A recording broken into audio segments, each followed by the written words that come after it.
Assalamualaikum warahmatullahi wabarakatuh. Kami dari kelompok 10 ingin berpresentasi mengenai perubahan dan manajemen perubahan dengan anggota kelompok. Yang pertama, saya sendiri Naufal Husain, NPM 18 0101 0121, Ali Hari Dewantoro, NPM 18 0101 0118, Elis Alifiah, NPM 18 0101 0108, Riko Ardiansyah, NPM 18 0101 0110. Yang pertama ada definisi perubahan. Perubahan merupakan keadaan dari transformasi dari keadaan sekarang menuju keadaan yang diharapkan di masa yang akan datang, atau suatu keadaan yang lebih. Dan perubahan merupakan tanda dalam kehidupan yang selalu berlangsung secara tetap. Namun yang perlu disadari adalah bahwa perubahan demi perubahan sebenarnya terjadi sejak lama. Hanya intensitasnya sekarang ini cenderung semakin meningkat. Banyak pakar mengemukakan bahwa satu-satunya yang tetap di dunia ini adalah perubahan itu sendiri. Oleh karena itu, perubahan dapat terjadi setiap saat kapan saja situasi membutuhkan. Perubahan terjadi di samping karena timbulnya dorongan eksternal, tetapi juga dapat timbul dari adanya kebutuhan internal dari suatu organisasi untuk melakukan perubahan. Selanjutnya akan dijelaskan oleh Mas Aliu. Yang selanjutnya adalah manajemen perubahan. Manajemen perubahan ini menurut Potts dan Lamars, manajemen perubahan adalah suatu proses secara sistematis dalam menerapkan pengetahuan, sarana, dan sumber daya yang diperlukan untuk memenuhi perubahan pada orang yang akan terkena dampak dari proses tersebut. Manajemen perubahan ini ditunjukkan untuk memberikan solusi bisnis yang diperlukan dengan sukses dengan cara yang terorganisasi dengan metode melalui pengelolaan dampak perubahan pada orang yang terlibat di dalamnya. Sementara itu, perubahan selalu dimulai dengan inisiatif pada pandangan pada hasil positif. Hambatan paling umum untuk keberhasilan perubahan adalah resistensi manusia yang menyebabkan resistensi dan perubahan terjadi cepat dan lancar. Yang selanjutnya adalah model manajemen perubahan. Model manajemen perubahan ini dibagi menjadi 3. Yang pertama, the choice process. Yang kedua, the trajectory process. Yang ketiga ada the change process. Yang pertama, the choice process ini dibagi menjadi terdiri dari 3 elemen.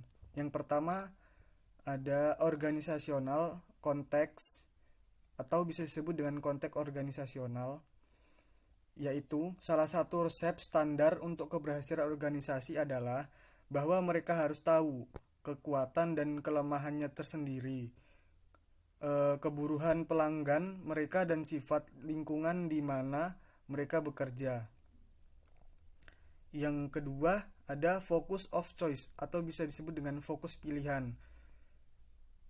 Ini adalah pada suatu waktu organisasi yang sukses memfokuskan perhatiannya hanya pada rentang yang sempit dari isu jangka pendek, menengah, dan panjang. Salah satunya akan berhubungan dengan kinerja organisasi, sedangkan lainnya lebih berkepentingan dengan membangun dan mengembangkan kompetisi atau teknologi tertentu.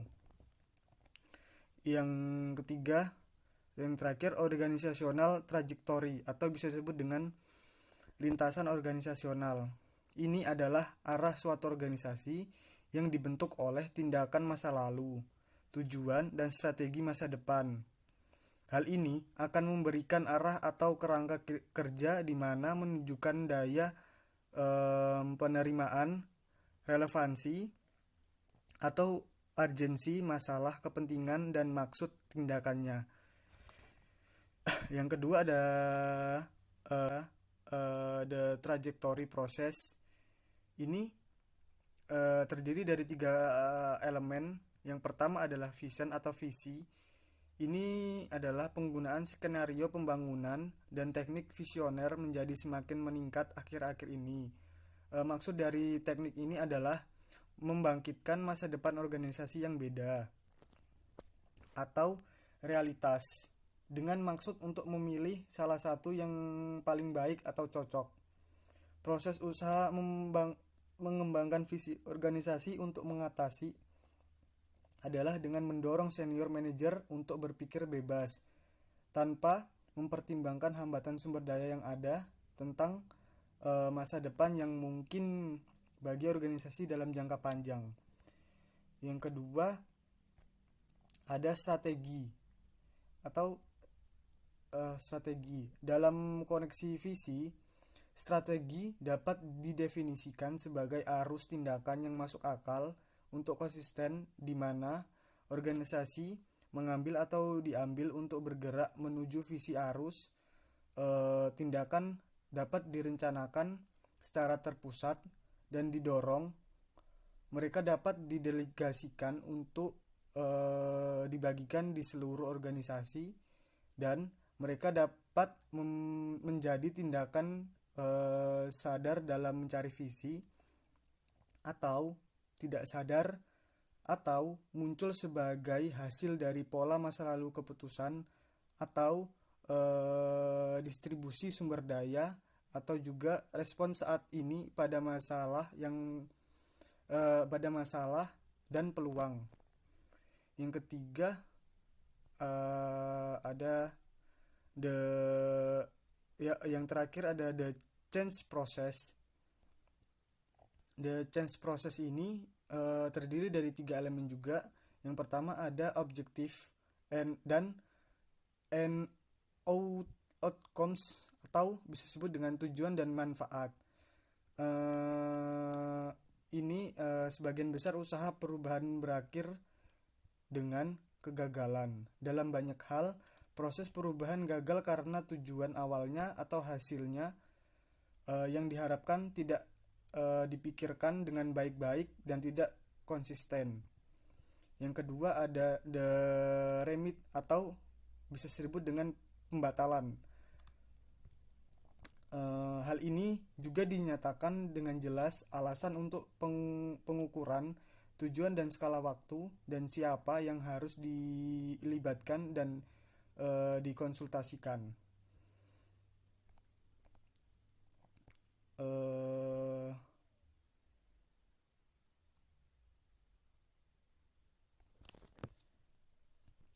Sekian dari saya. Terima kasih. Perkenalkan, nama saya Riko Ardiansyah dengan NPM 1801010110. Saya di sini akan menjelaskan mengenai pendekatan dalam manajemen perubahan. Yang pertama adalah plan change atau perubahan terencana. Di perubahan terencana ini ada beberapa aspek yang harus kita simak. Yang pertama adalah exploration phase atau fase eksplorasi. Yang kedua adalah planning phase atau perencanaan. Yang ketiga adalah action.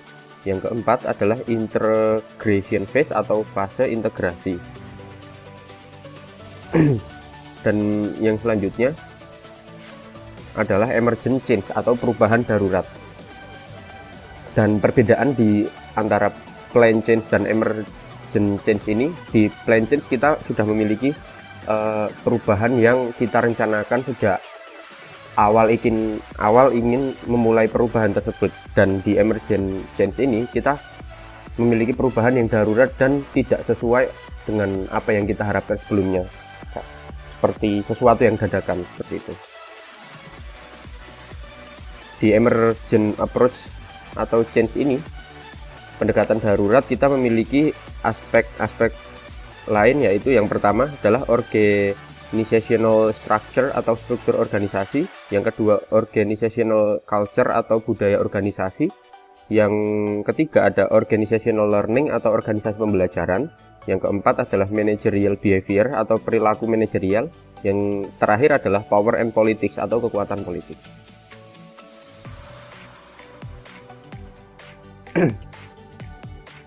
Di slide selanjutnya, saya akan menjelaskan mengenai 5 faktor untuk mengelola manajemen perubahan.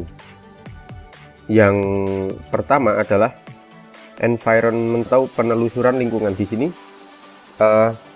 dalam mengelola manajemen perubahan kita harus dapat mengerti bagaimana lingkungan yang kita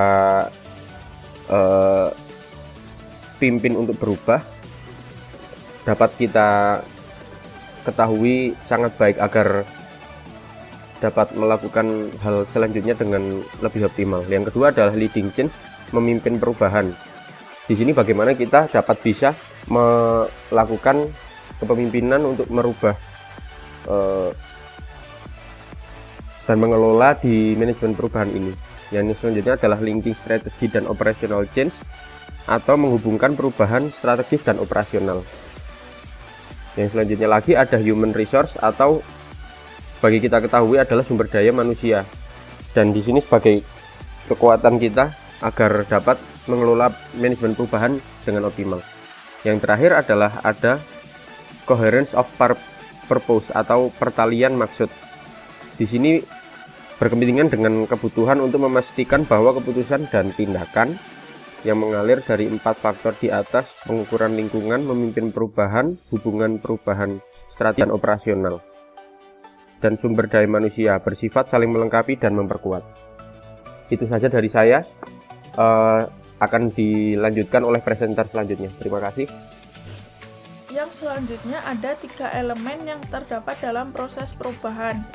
Pertama, yaitu organisasional konteks atau konteks organisasi.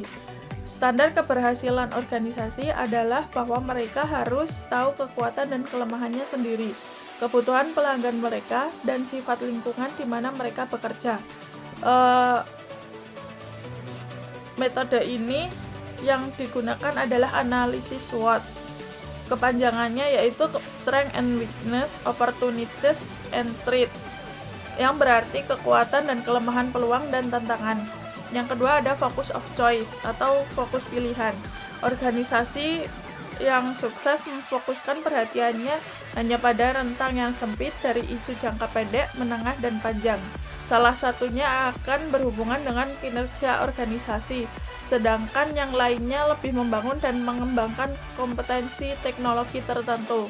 Yang ketiga ada organizational trajectory atau lintasan organisasi, yaitu arah suatu organisasi yang dibentuk oleh tindakan masa lalu, tujuan, dan strategi masa depan. Hal ini akan memberikan arah atau kerangka kerja di mana menunjukkan daya penerimaan, relevansi, dan urgensi masalah dan maksud tindakan. Proses lintasan terdiri dari 3 elemen, yaitu vision, yaitu untuk membangkitkan masa depan organisasi yang berbeda. Yang kedua ada strategi atau arus tindakan yang masuk akal dan konsisten, di mana organisasi mengambil atau diambil untuk bergerak menuju visi. Yang ketiga ada change atau yaitu yang berarti di satu sisi visi dan strategi membentuk dan mengarahkan perubahan. Yang selanjutnya ada beberapa proses perencanaan dan perubahan. Pertama ada establishing a change management team atau membentuk tim manajemen perubahan. Untuk menjaga kontusias tim mencakup sebagian besar atau semua bertanggung jawab pada penelusuran awal akan kebutuhan untuk perubahan. Akan tetapi biasanya juga mempunyai user input yang lebih besar, terutama pada tahap implementasi. Yang kedua ada manajemen struktur atau struktur manajemen.